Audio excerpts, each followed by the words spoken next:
Last month, we got a call that one of my dear friends and your neighbor had someone who was having some work done to his home.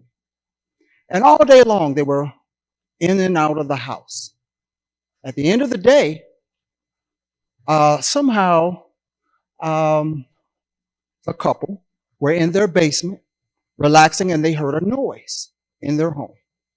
Turns out that there was someone who had been watching, went into their homes, and when they discovered that there was someone actually there, they ran out.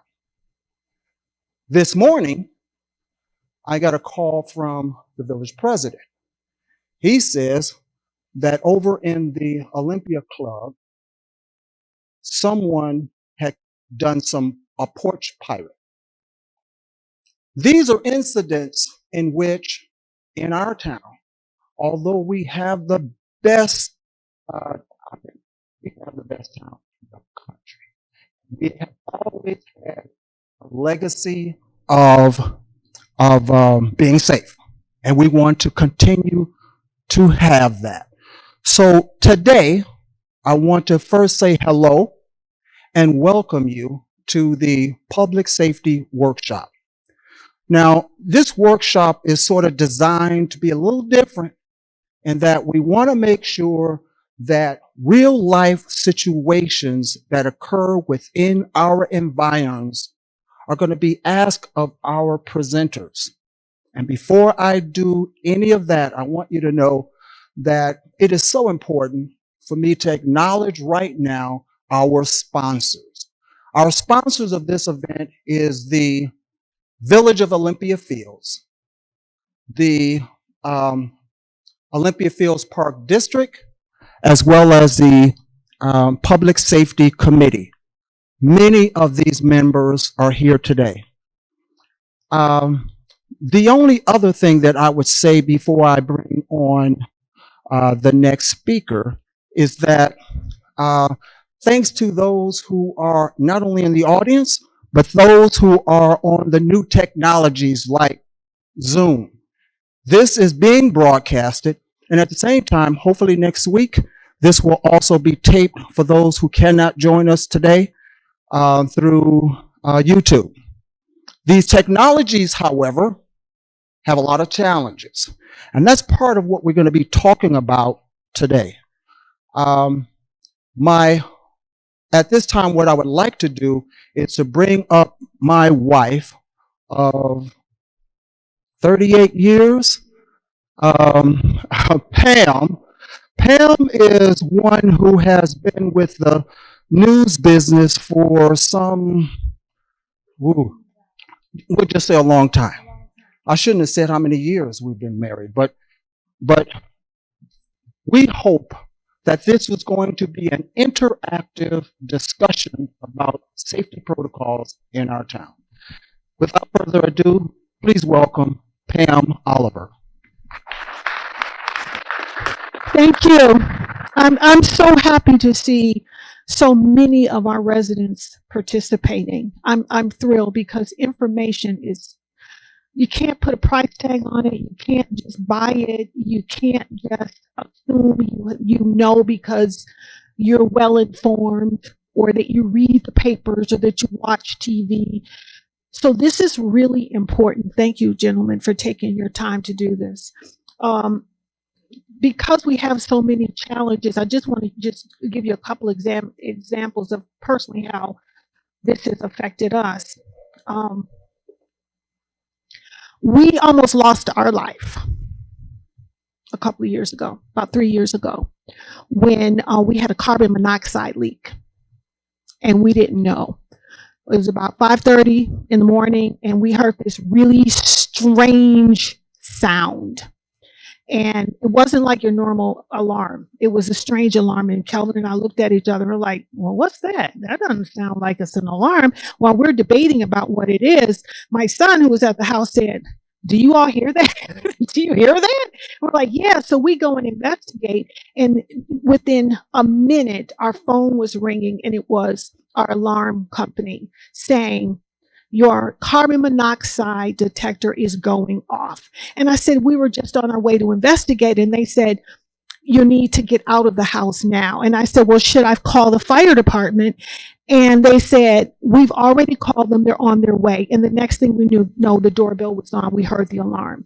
We left the house. We had a carbon monoxide detector, and it saved our life. And so when the firemen came, Chicago Heights, they have their detectors out. They're trying to find it. They go down to the basement, and it gets louder and louder. The thing about it was, it wasn't at peak, but it was very close to peak. What we didn't know was where the monoxide detector was placed was actually not close enough, and those levels should not have gotten that high. We didn't know that, but they said, call your alarm. Yes, it saved your life, but call your alarm company and tell them it needs to be moved. Almost died. We could have, but we were blessed because of our alarm system. We've also been victims of scams, and they appeal over the years. As intelligent as we think we are and aware, they've taken advantage of our emotions. So that's another place where they get you. So what we hope to do in this case is to have your questions and have these fine experts, these gentlemen who know what, because of what they've seen, how to protect us and keep us protected, keep us safe. First thing I want to do, though, before I even introduce them, are a couple of video clips that you will see, and you'll see some familiar faces. As the Ukrainian people fight to defend their country, Ukrainians in Chicago collect donations to send to the front lines. I know it. I know we win. We win. We survive.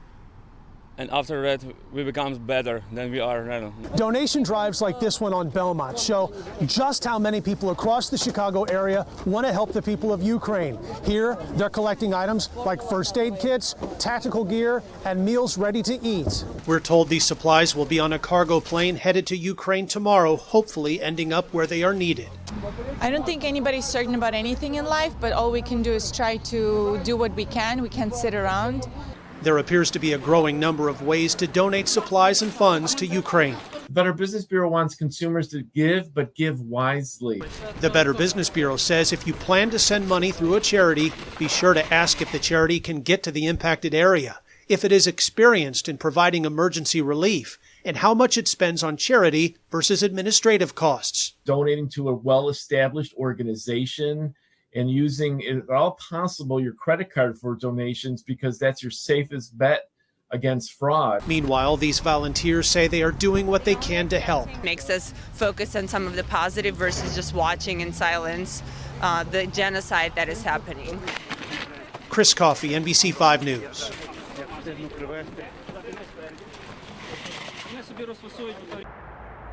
In Elmhurst, residents are concerned following Sunday's attempted carjacking in the 500 block of North Emroy. I've been living here for 30 years and I never heard anything like this. Police say a man shoveling snow was knocked to the ground by two men who demanded his car. He started fighting back. Ultimately, he noticed that one of them had what appeared to be a rifle on him. He grabbed that, was able to get it away from him, and at that time, the two offenders ended up fleeing the scene. The 60-year-old victim suffered minor injuries. Turns out police say the gun was only a replica, but security cameras captured this picture of the men who police say did it. Elmhurst is a very safe community. The last time that we had something similar to this has been several years. In Naperville, police say two men stole a woman's Dodge Charger at gunpoint in the 400 block of East Bailey Road on Saturday. And Aurora police say two gunmen pulled a woman out of a car at a Wendy's parking lot Saturday when she was shot and seriously hurt. Police are still searching for her 2015 red Hyundai Santa Fe. It's not clear if any of the weekend incidents are connected. Police say if you're outside your car and someone strange comes up to you and demands your car, it's best to comply. Otherwise, police say if you're inside a parked car and you can do so, leave. Meanwhile, police in Olympia Field say there have been 3 carjackings at local gas stations in recent months. That's why we tell people when you're pumping gas, lock your car doors, stay off the cell phone, pay attention to your surroundings so that you don't become a victim. They've made an arrest in one of the incidents so far, and police are touting the benefits of its village alert system for residents. Chris Coffey, NBC5 News.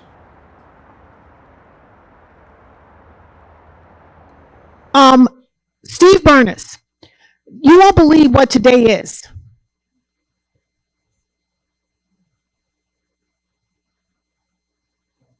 Okay.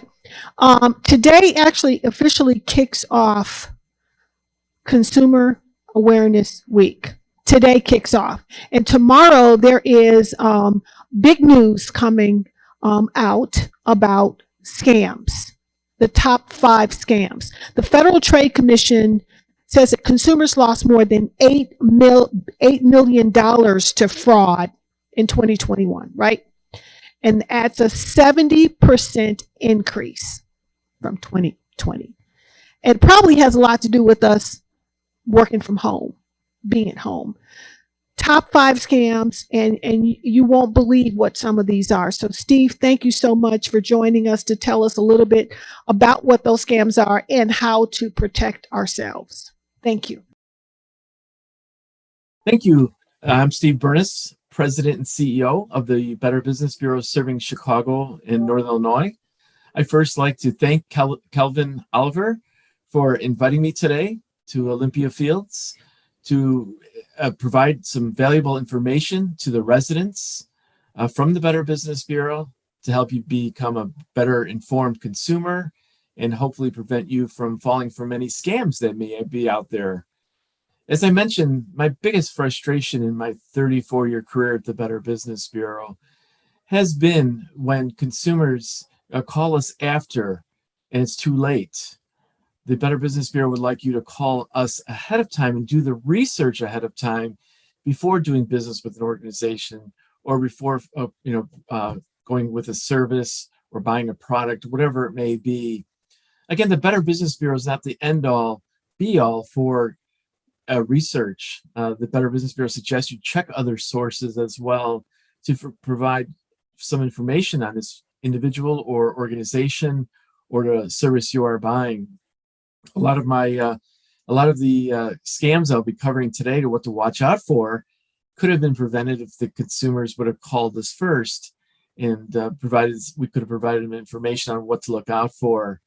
The Better Business Bureau has a scam tracker website that keeps track of scams all across North America, including Mexico and Canada.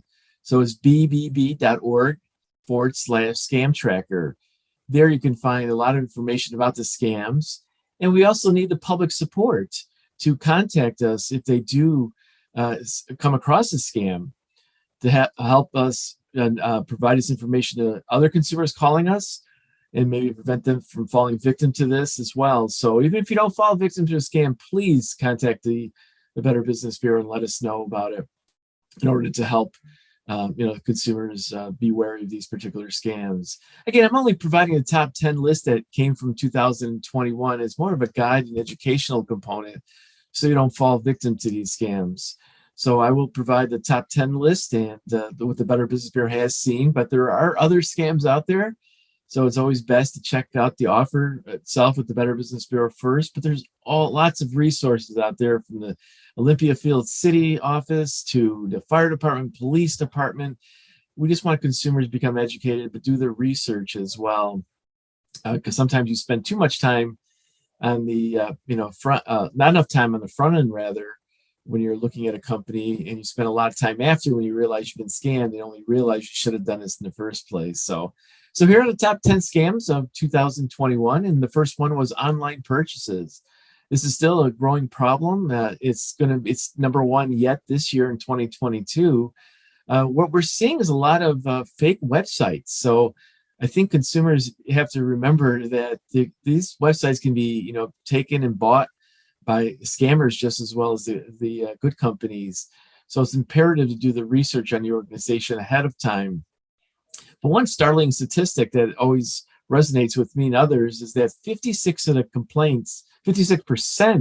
of the complainants that came to us last year in 2021 that filed complaints on online purchases rather, had no intention of buying the product. Again, 56% had no intention of buying that day, but they were lured in by these beautiful ads on the side.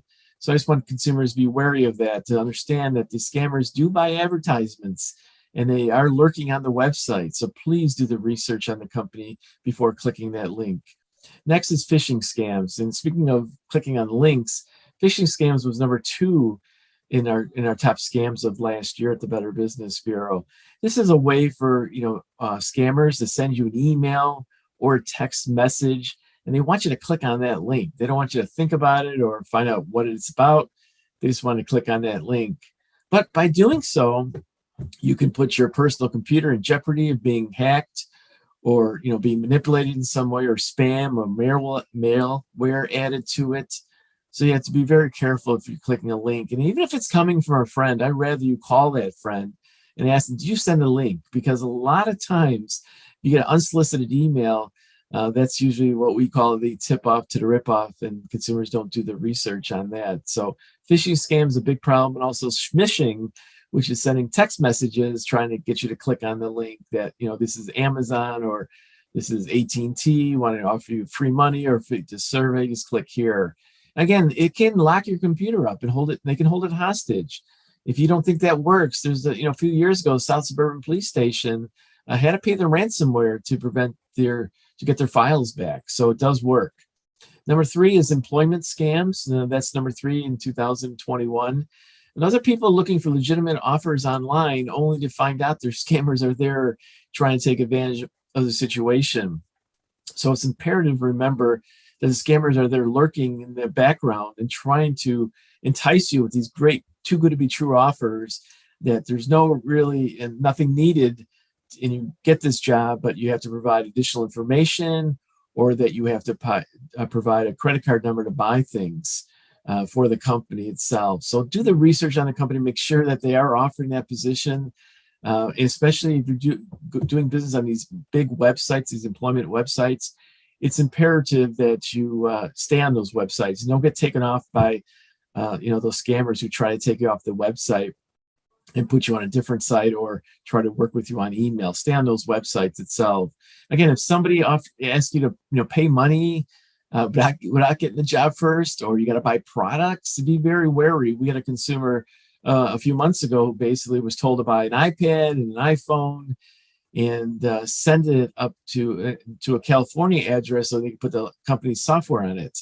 And needless to say, he lost that money on the iPad and the phone. It was a scam. So be careful on it. They're getting very good at it. Number 4 on our list is counterfeit products, and that kind of ties into online scams, but it's a little bit different variation because there's a lot of counterfeit products out there, and you got to trust the seller that you're buying from.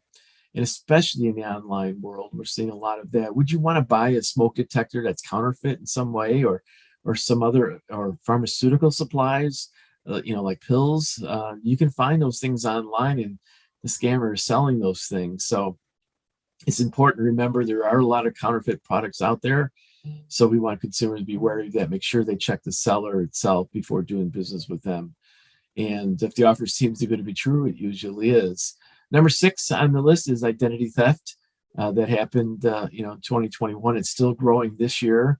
It's not a matter of if you'll become a victim of identity theft. It's a matter of when you'll become a victim of identity theft. I've been a victim of identity theft, and I couldn't stop it. So there's some things you can't do to prevent it. Considering all the breaches that are out there today, it's imperative for you to please protect your identity as best as possible. And one thing you should do on a yearly basis, get your credit report free of charge. And the website is annualcreditreport.com. And you should get your credit report at least once a year to determine if you've been a victim of identity theft. And that's usually the first way to understand and look to see if you've been a victim in some way. But we also ask consumers to lock down their credit reports as well, and what we call freeze it. And you can find that information on that website, annualcreditreport.com. Basically, freezing your credit report prevents the scammers from opening accounts in your names or committing identity theft. So it's imperative that you lock your credit file down. And it's a free service now. You used to cost for it. But it's imperative, even if you haven't been a victim of identity theft, to lock your file down, your credit report, and then you can unfreeze it pretty easily as well. And number 7 on our list is sweepstakes and scams and a lot of fake lotteries. That's still a growing problem. It's been around for a long time, longer than I've been at the Better Business Bureau, over 35 years, almost 35 years. You know, in order to win the lottery, you got to play the lottery. So if somebody calls you out of blue and tell you won the lottery and you didn't play anything, that's usually what we call the tip off to the rip off. On lotteries or sweepstakes, they do ask you, some of the scammers, to pay for the prize, either it be taxes or licensing fee or insurance or whatever it may be. So if you win something, it should be free and clear and unconditional. If they want you to send money in or provide a credit card information or wire money, that's what we call the tip off to the rip off on those types of scams. So please don't fall for those sweepstakes and lottery scams. Number 8 is debt collection. Debt collections still happen quite often for people who haven't paid their debt. But unfortunately, scammers have gone after people who have paid their debt, but are trying to solicit funds from them by saying that you owe debt. If you don't pay it, you'll be going to jail. We're going to deport you. You're going to lose your license, whatever it may be. The thing to understand for consumers, if that somebody calls you and tells you that you owe debt, by law, they have to supply the information to you, what debt you owe. So don't just take out your credit card and pay this information off without doing any research on it, making certain it is a valid debt, and do some research on the debt collectors. Don't get scared. They're not going to arrest you. They're not going to deport you by making that quick call as well. And number 9 is tech support. That is when basically it's an imposter who calls you up, sends you a text or an email, basically saying they're from the tech company, or either it could be, or a company like Amazon, and something's wrong with your computer. We need access to it. And, they even say they're calling from Microsoft or whatever it may be. That's most instances is a scam. Somebody calling you and offer to help you with your computer problems out of the blue and tells you they need access. That you'd be very concerned about that, and do not answer those calls or do not answer those particular emails. They can do a lot of damage once they're on your computer. Once you give them access, they have access to your computer. They can watch your keystrokes. They can see your information for your bank when you're in your bank, and your account numbers and things of that nature. And they can change things around. We have a consumer that filed with us, late last year, and she's probably about $20,000 or so in legal bills trying to correct everything the scammer did to her and getting into her system. So please don't allow anybody in your system, especially if they call you out of the blue, unless you know who they are and there's a valid reason for it. But if they call you out of the blue and tells you there's something wrong with your computer, we need immediate access, that's something is wrong, and that's the tip off to the rip off. So ending number 10 is cryptocurrency scams. I'm not an expert in cryptocurrency, but most consumers aren't. The Better Business Bureau advice to consumers that if you don't know cryptocurrency, don't get involved in it, because there are a lot of consumers have gotten involved with this only to find out they didn't know what they were doing and they lost money, whether it be investment scams or paying off somebody or paying off a bill. So there are a lot of scammers, and scammers have been increasing in cryptocurrency payment. So nobody's going to call you out of the blue and ask you for a payment within 30 minutes. And that's the tip off to the rip off if somebody wants information that quickly. And unconventional payment methods. So at this point, still cryptocurrency is what we call unconventional payment methods. Some organizations do take that and some will in the future. But it's important to know that, if somebody calls you out of blue saying you owe something and they ask for cryptocurrency or something like that, be very wary of it. And that's usually a sign it's a ripoff as well. Again, if you don't know anything about cryptocurrency, please find out about it or go to somebody who does before getting involved with it, whether it be investing or buying cryptocurrency. We've seen a lot of consumers lose a lot of money with the false promises by the scammers that they were going to be rich one day. And some of them, have alleged that the celebrities have endorsed these types of organizations. So be very careful, because sometimes the scammer uses the impersonation of a well-known celebrity to sell their products or scams itself. So any unconventional payment is usually a warning sign. I know we recently issued an alert with ComEd and others to the fake utility workers. So, it even comes down to that. They're not going to come to your house or call you on the phone telling you they're going to shut the power off in 30 minutes if you don't pay your bill, and you need to pay it in a different way other than your credit card. Your credit card is always your safest way of protecting yourself by using your credit card. You have the 3 billing cycles to dispute the charge. And it's even better than your debit card, because if you dispute a charge with your debit card, the bank will not put the money right back into your account, but they'll put a hold on it. So therefore you can't pay your bills if somebody was to come in and steal all the money from your account until the bank resolves the matter. Again, that was our top 10s for 2021. The scams keep evolving and changing. Some are similar, some have changed, and some are increasing. It's always best to check with the Better Business Bureau first. We see it all the time that consumers call us after when they could have called us first, and they would have been, being taken advantage of in any way. That's probably still my biggest frustration in my career of almost 35 years at the Better Business Bureau. Consumers calling us after. Call us first. The BBB is also a referral agency. What I mean by that, we can provide information to you on good businesses. We can provide information on a local business that meets our standards. And so if you need a hot water tank in the middle of the night, you can go to our website, bbb.org, and find a listing of contractors, water heaters. You buy a car, it can be any type of service, or looking for an attorney. You can find BBB accredited businesses. So look for the BBB seal, which is a sign of a better business and doing business with organizations. Be wary of the scammers and check out a company before doing business with them. And if the offer seems good to be true, it most likely is in today's society. It's getting to a point where we ask you not even to answer your phones if you don't know who's calling. Let it go to voicemail, and then check the voicemail, and then do the research on that information. And basically don't click on links that you're unaware of, that you had no idea they were coming to you. Do the research before clicking on those links, including if they're saying they're calling from well-known organizations like Amazon or AT&T or whatever it may be, because the scammers found out that if they use those credible names, that you're most likely to answer a call or take action because you trust those organizations. But these are imposters that are taking advantage of the situation. So again, look for the sign of a better business, which is the BBB seal, before doing business with the company. Check out the company itself. Again, I want to thank Kelvin and the trustees and of the Olympia Fields for their support today and allowing me to provide this information to you. I hope it helps in some way. You're always welcome to call out to the Better Business Bureau anytime, and we'll gladly help you. And our website at bbb.org has a lot of information. If you'd like to join our consumer newsletter, you can go to bbb.org/Chicago Buzz. And that you can sign up for our consumer newsletter to stay up to date on the scams that are constantly evolving. Thank you for having me today. Good luck. If you ever need anything, please contact the Better Business Bureau. Have a great day. Steve, dark web.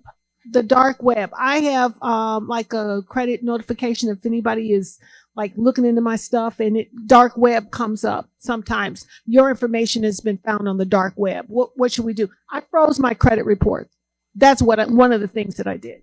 Yep. Pam, she brought up a great thing: is freeze your credit reports. It doesn't take much to unfreeze it, and this way you can protect yourself. The dark web is out there. I've seen it. My IT team's taken me down there. I've seen passwords from 4 or 5 years ago that I only know. I assure you nobody would do that. And they showed it. They attributed it to me. Change your passwords as often as possible. They recommend 30 days. A lot of things, the credit card companies will allow you to have those alerts. Get those alerts. So if anybody uses my credit card over $1, it lets me know that somebody's been in my account or some information has gone out. So the dark web is out there. Be careful what information you give out, because once you give out that information, you'll never get it back.